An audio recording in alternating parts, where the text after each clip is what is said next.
Okay,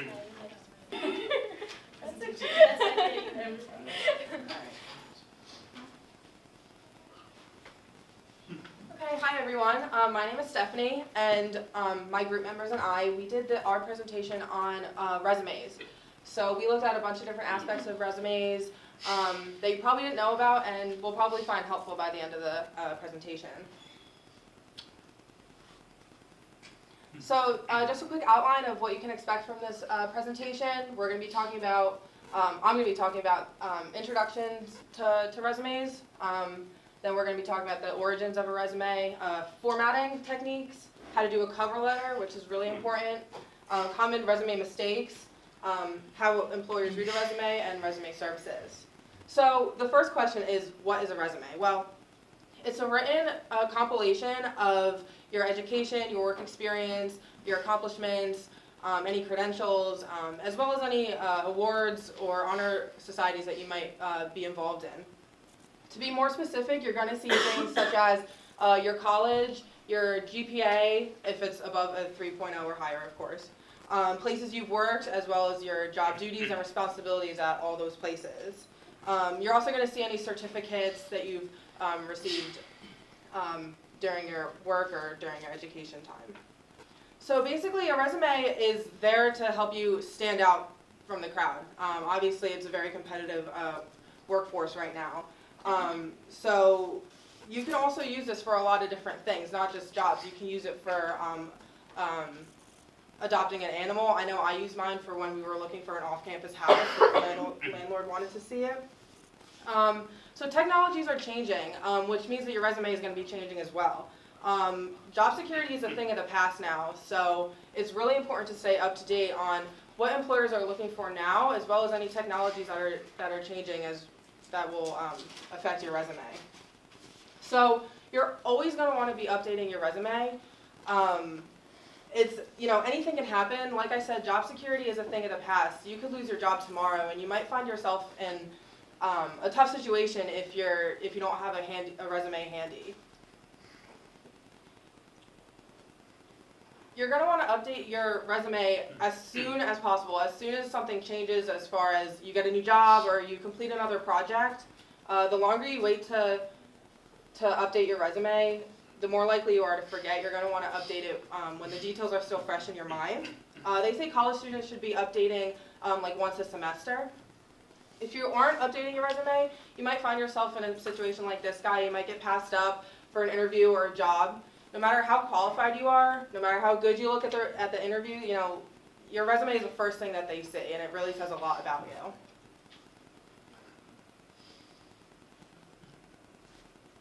And being that an interview is the main goal of your resume, it just really emphasizes how crucial it is to keep your resume up to date and that you're following the resume trends as they're happening. Because if you don't have to go on an interview for a couple years, things might change. They might be looking for something else. This is what I'm talking about with the technologies. Some people refer them to robots or machines. They look at your resumes before a human being does. And they're going to be looking for specific words or phrases in your resume. And if it's not there, it's just going to be thrown away, and it'll never even go to a real person. So this is what's so important about staying up to date. Once it gets to an HR person, they might only take 5 to 10 seconds to look at the resume. They know what they're looking for, and if they don't see it right away, then you could be out of luck. Another place you're going to want to have your resume is at a career fair. I know in college a lot of people attend these. You're going to want to bring a couple copies of your resume to a career fair. All the bosses here, they're going to want a copy. It's also really important to bring different copies of your resume, because different companies are looking for different things in the resume. Just like how you wouldn't have just one resume for all of these different jobs, you won't want to have one resume for a bunch of different companies. Like I said, they're all looking for different things. You could even look at the roster of a career fair before you go and see what companies are attending, so you can get a better idea of what to expect. So So just like how a resume is representing you, you also want to represent yourself. It's really important to remember that your appearance is everything. No matter how good your resume is, the way you look will really affect it as well. So when I started my resume, I know I didn't really know where to start. So, and that's okay. So it's always good to remember that don't be afraid, don't be afraid to ask for help. There's a lot of different resources, even right here on campus, that are free that you can take advantage of to really make your resume stand out. For example, one of the greatest resources here is Prof Jobs. It's the first one that I used. You can upload your resume to it, and someone will look at it, they'll get back to you and say, you could change this really quick and it'll be a lot better. And then when you fix it, they'll say, okay, this is good, you can start sending it out to employers. They're really helpful. Or you can even drop into any of their hours.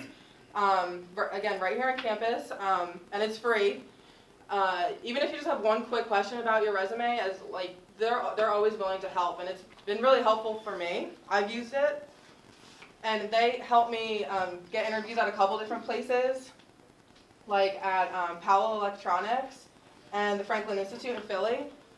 And as I went through this presentation, I realized how hard it really is nowadays to get interviews because everyone kind of puts similar things on their resumes with a summary of qualifications. So this just emphasizes how important it is to take advantage of all the resources, and we'll also go into that further in the presentation. So just really quick to end it, there's no perfect way to do a resume. There's going to be a lot of different opinions on how to do it, but as long as you're staying up to date with the resume trends and someone's looking at it, you should be really good. And now Doug is going to talk about the origins of a resume. All right, thank you. So I just want to start out, before we get into this, by introducing myself. I'm Doug, and before I was an HR major, I was actually a history major my freshman year of college. And so I'm really excited to fulfill my now dead dream of being a history teacher by telling you the riveting history of the resume. So we're going to start by going back about 500 years to this guy. This is Leonardo da Vinci, and he's credited with writing the first resume in human history in 1482. And it's not very surprising that this inventor, painter, architect, musician, astronomer, writer, botanist, engineer, paleontologist, and cartographer decided to write down all of his experience for any potential employers. And by the year 1500, an Englishman decided to use this Italian invention for himself, and for some reason gave it the French name of resume, which translates to summary in English. But French names sound much better than English names, so we stuck with resume rather than summary. And now we're going to fast forward over 400 years to the year 1930. At this point, the majority of workers did not write resumes, but with an unemployment rate of 25%, any special skills, anybody who had any special skills were sure to write them down for any potential employers. And they usually wrote them down on napkins or scraps of paper. By the 1940s, resumes were becoming more popular, but still not quite mainstream. At this time, resumes were a lot like Facebook profiles by containing things like relationship status, gender, age, height, weight, religious affiliation, nationality, and so many other outrageous things. During the 1950s, resumes entered the mainstream and were now an expectation. If a worker wanted a respectable career within their field that would provide them with their family, that would provide for them and their family, it was at this time that resumes became a necessity. And while this still remains true to the workers today, the elements of a resume have seen various changes throughout the last 60 years. In the 1960s, the content of a resume began to reach outside the basic job experience, educational background, and skills. And it was at this time that including outside interests such as hobbies, sports, and clubs were introduced and deemed acceptable, although those things aren't as acceptable today on resumes. By the 1970s, the standard resume had experienced an incredible innovation. Before the 1970s, resumes had mostly only been handwritten, but with the standardization of the Olympia typewriter as a household item, typed resumes had become the norm from here on out. This did in turn introduce competition regarding resume design and formatting among potential employees. The 1980s are famous for many things, most importantly for the invention of the VCR and the VHS tape. It was at this time that the VHS portfolio was created.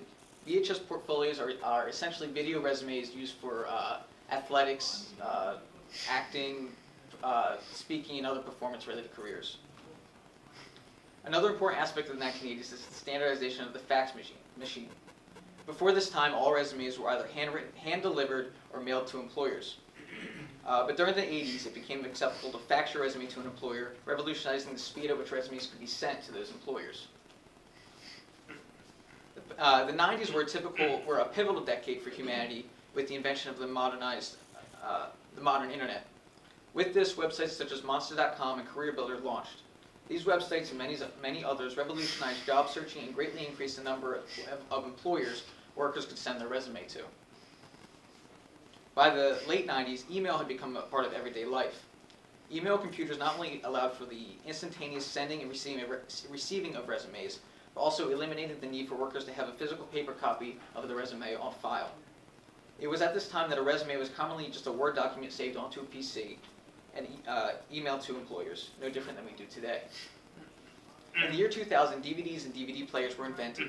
It was at this time that the use of VHS tapes and VCRs for video portfolios went extinct and began to be replaced by DVDs, a much easier to use and much more reliable video technology. In the early 2000s, with the internet becoming increasingly common in households, many more websites were launched relating to job searches and resume building. This started with LinkedIn in 2003. As we all know, LinkedIn is essentially a social network specifically for career networking and job searching. LinkedIn is still used today, mostly as a place for employers to research potential employees. In 2005, the website Optimal Resume was launched. This website became one of the first websites to assist in resume style, formatting, and content. Even today, Optimal Resume continues to lead in its industry in helping customers with effective resume building. 2005 also held the debut of YouTube. We all know and love YouTube today for the various video categories and its usefulness in school projects. But the introduction of online video and digital video files yet again transformed video portfolios. From this point on, most video portfolios now took the form of online video or MP4 files rather than DVDs, and especially not VHS tapes. In recent years, social media has become a major part of job searching and employee vetting, making these websites almost like a second resume. Facebook, for example, is often used by employers to research the personal lives of potential employees by searching for job history, educational background, and even their photos. Another popular social network that's used by both employers and employees is Twitter. Just like on Facebook, many employers will search Twitter in order to research the interests, hobbies, and online reputation of its potential employees. But the most common way for employers to research a potential employee is by simply searching your name on Google. Through a Google search, any and all available information on you becomes visible to your potential employer within seconds. For this reason, it's best to make sure that content on any social media site is made private to anybody you're not friends with, and even to refuse to accept followers or friend requests from coworkers. So a lot has happened regarding resumes within the last 534 years. From its conception by Leonardo da Vinci to its revolutionary digital form of today, the only major difference between then and now is that today's resumes are no longer just a piece of paper, but also what we publicly put on the internet. Regardless of the changes, resumes still serve the same basic function as they did 500 years ago. And with that, I'll turn it over to Nick with resume formatting. Hi everyone, I'm Nick Liscio, and I'm here to tell you guys about the format and appearance of your resume. Now, the type of format that you use depends on what your background and skills and what experience you want to highlight.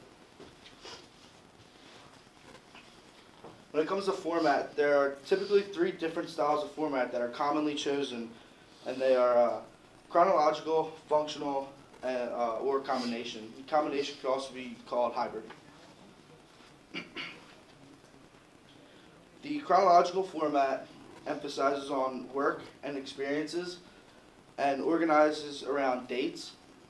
This format is easy to follow because it highlights experiences, career growth, and companies' names. This is the most common format, and also it is the most preferred by employers. Next format I'm going to talk about is the functional format, and this format organizes information under headings to highlight your areas of accomplishments. Experiences and skills are organized to support your job objective, and this takes a little bit longer to prepare, but can be more effective than the chronological format. Next, I'm going to talk about the combination format. This could be both the, this is also known as the hybrid format. It's a format that includes aspects of both the chronological and functional formats. Experience and